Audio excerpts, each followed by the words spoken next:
So a while ago, I tried to make this. It seems easy, right? Well, that was 3 years ago, and here's what happened. I had always wanted to make Glamrock Freddy to the point where that was basically the only reason I wanted a 3D printer. In the beginning, I thought the project would be easy. Just find some files on Thingiverse, modify them, and then I'd have my own. Unfortunately, it is not that easy. Everything went wrong, and I mean everything. The jaw broke, the eyes couldn't move. Originally, it was supposed to fit my head in it, and I just have no idea what I was thinking. But it sparked something, my goal to recreate Glamrock Freddy, but it also had the unintended consequence of starting this channel. I had made a couple videos before it, but my first popular video was this video, build log number 1, which would come to create one crazy journey. I realized I would have to design the entire thing completely from scratch, but to do that, I had to learn. I decided I'd take another shot at making it, but this time I'd build Monty, and I'd step things up by designing my own animatronics,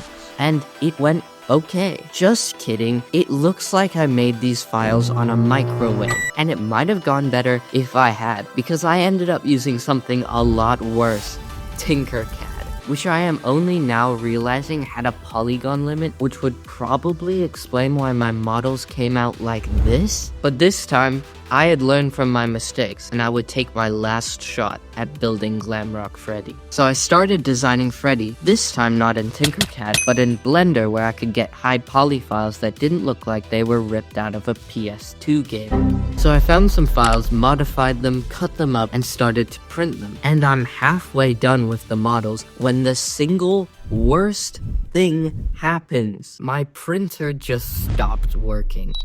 Which then brings me up to the question, how do you fix a 3D printer?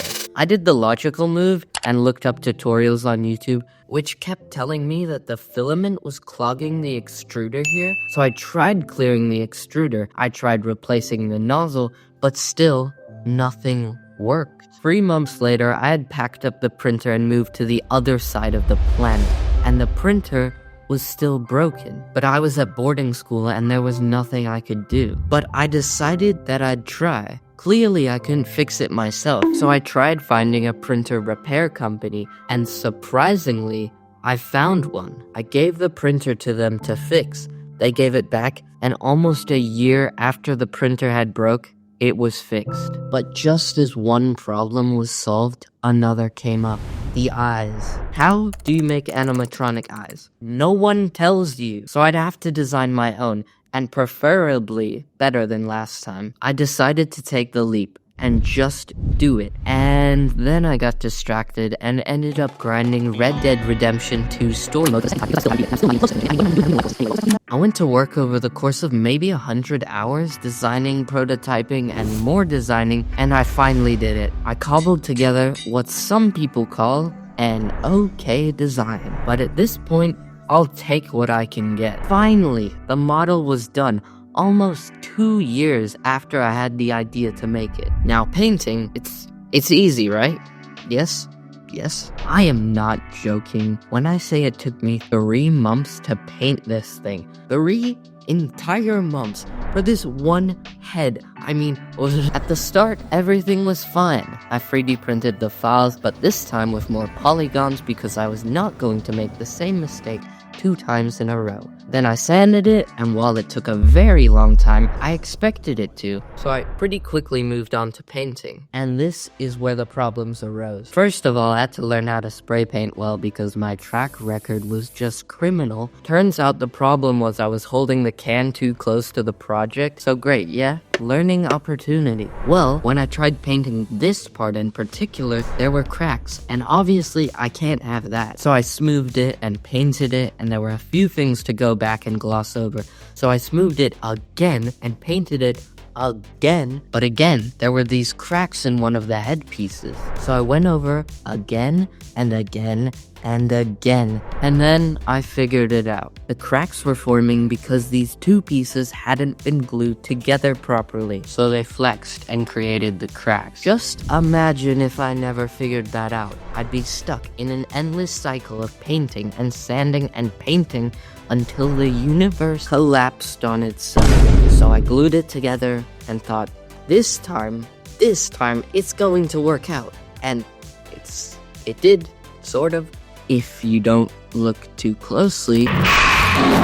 And that's good enough for me because that piece had put me through. But it didn't even stop there. He has these lines on his face, which I still need to paint, and oh my gosh, how long is that going to take?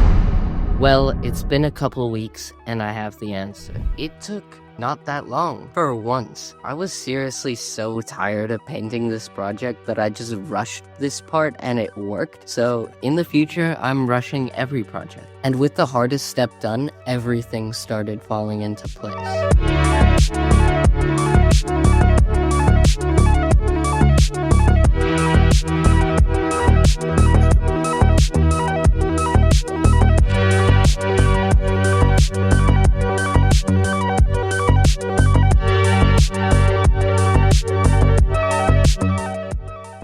It's finally done, and it only took like 3 years of my life, which was definitely worth it, right? Well, it's done, and here it is.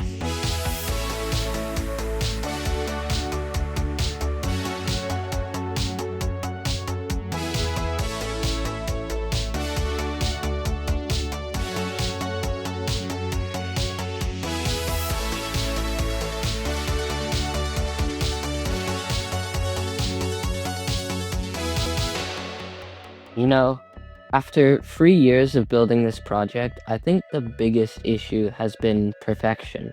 I felt like every detail had to be perfect. But really, if you look at everything, there's imperfections absolutely everywhere. And I think the thing that I've learned is that making things is not about the individual steps, but what all those mistakes and successes and failures come to create.